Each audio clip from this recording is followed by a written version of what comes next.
It's time now for a look at some local news in the news. The Wayne County Commissioners set to meet this evening at 7 p.m. They're going to meet in Courtroom C. Once again, that's where the meeting will be held at. Courtroom C, located at 266 East Walnut Street. On the agenda under presentations and announcements, Lamar Eccles, the Recreation Director, will be on hand to talk about Bill Moore's projects. Under new business, consider and approve changes to the subdivision ordinance. Consider and approve Holmansville Road contract administration and inspection. Consider and approve Hortense Road design. Consider and approve 2021 Lamig Road resurface contract award, and consider and approve Bill Moore's projects. Items with the administrator, items with commissioners, executive session, all that tonight at 7 p.m. Again, they'll meet at the Courtroom C, located at 266 East Walnut Street.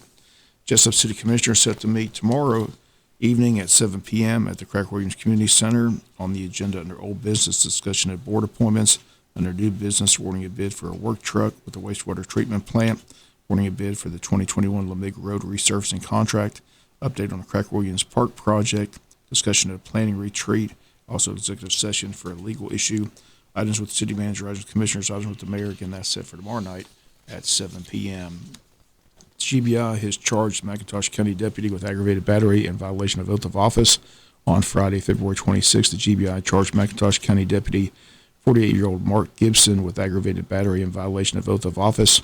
On Tuesday, February 23rd, the McIntosh County Sheriff's Office requested that the GBI investigate allegations that Deputy Gibson severely injured a woman who was in custody of the Sheriff's Office.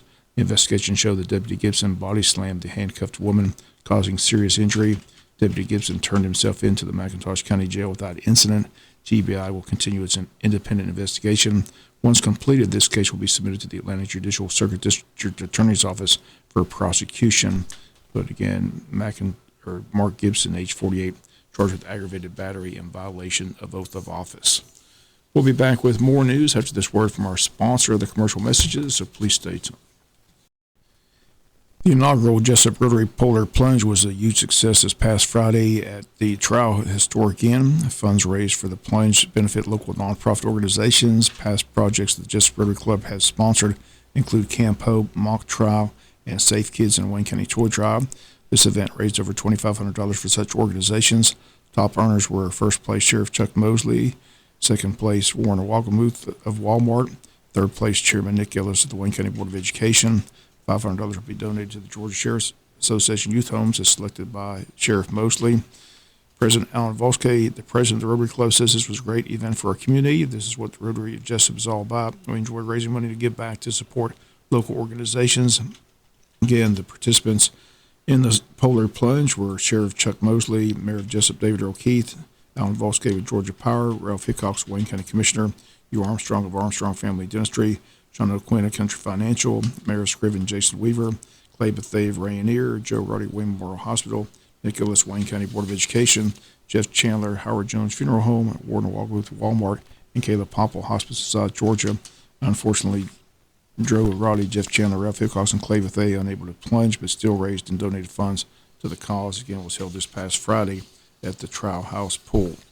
Wayne County show team was in competition as they represent the state show in Perry, Georgia, following students placed in the barrow weight category. Division 5, Reagan Drury, second place. Division 6, Kaylee Arnold, second place.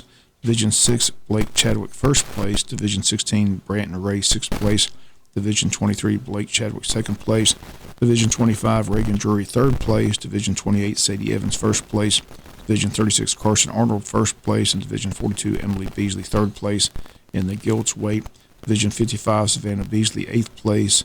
Division 59, Savannah Beasley, second place. Division 62, Brant Ray, fifth place. Division 70, Sadie Evans, fourth place. Division 70, Bella Beasley, ninth place. Division 71, Emily Beasley, eighth place. Division 78, Kendall Drury, fourth place. And Division 83, Kaylee Arnold, second place. Again, the show team competing in state in Perry, Georgia. Our congratulations to those all who qualified and placed at the event. Hundreds of Georgia teachers and school employees, along with a group of other vulnerable residents, will soon be eligible for the coronavirus vaccinations in early March. A plan outlined this past Thursday by Governor Brian Kemp. After weeks of pressure from frustrated parents and teacher groups, the governor announced Thursday that the state's roughly 450,000 educators and school staffers will join the pool of those eligible for vaccines beginning on March 8th along with adults with intellectual disabilities and parents of children with complex medical conditions. Kemp tied the expansion, which officials say will add an estimated 1 million more people to the vaccine, to a call to resume in-person classes in school districts that have not been reopened their doors to students. Kemp says the children cannot afford to wait until the fall. He says the costs are simply too high. He says Georgians deserve to return to normal as soon as possible, and that will not happen without schoolhouse doors open for face-to-face instruction each and every day. Under this new protocol, educators and staff at K through 12 schools are eligible, including those that work in preschools and daycare centers. Officials will develop guidelines to define the medical conditions listed in the expansion. It does not yet encompass other medically fragile Georgians, though the governor indicated that they would be included in the next expansion. We'll be back with some final news notes after this word from our sponsor, other commercial messages, so please stay tuned. Final notes news: there will be a grievance hearing for Fire Jesup Police Chief Mike Lane. The tentative date has been set for Monday, March 15th, 9:30 a.m. at the Craig Williams Community Center. Lane has requested the hearing. The grievance committee is comprised of 7 appointments. Each commissioner and the mayor appoint one person to the committee. The city recently updated all their committees, and the following people are on the city's grievance committee: from District 1, Richard Darden; District 2, Alma Gibbs; District 3, Jeff Chandler; District 4, W.D. Altman; District 5, Susan Kerlock; District 6, Raymond Brown; and the mayor's appointment is Joe Roddy. Grievance committee is judge and jury at the grievance hearing. Their decision will be final. WIFO will follow the grievance hearing and have full reports here on the local news.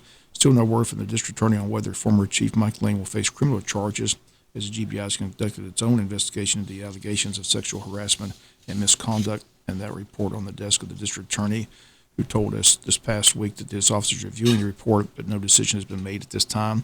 District Attorney Keith Higgins is going to join us this Friday on the world-famous Butch and Bob Show. Liberty County Sheriff's Department also conducted an investigation, and their report concluded that the chief violated the city's personnel policy. The City Commission voted unanimously to instruct the city manager to dismiss the chief, and after following the city's handbooks, guidelines, and procedures, Lane was dismissed from the job of police chief. Since then, both Alex Reddish and Perry Morgan have been handling the duties of chief of police in a dual-role capacity. Once again, the grievance hearing tentatively set for March 15th at the Craig Williams Community Center, time 9:30 a.m. Once again, the city stated that this is a tentative time and date. As soon as it becomes official, we'll let you know. Again, we'll continue to follow the story as it develops. When the grievance hearing is held, again, we'll be covering it live, have full reports here on the local news. One point that we did discover talking with City Attorney Michael Connor, he will not be representing the city in the grievance hearing. As he explains, he's been involved with interviews and there's a lot of knowledge about the events in question, so the city will have to hire a different attorney to represent them at the grievance hearing. Once again, the decision by the grievance committee will be final. Again, it's set for 2 weeks from today. Reminder that Hospice South Georgia is conducting a family night Wednesday, March 3rd at 6 p.m. at their location at 1625 Sunset Boulevard. They state this is a meeting for children, teenagers, and parents to discuss ways to cope and heal during difficult seasons in their lives. If you or someone you know has experienced loss in any form, similar to a death, loss of employment, divorce, financial burden, recent move, or anything in between, please call Hospice at 912-588-0080.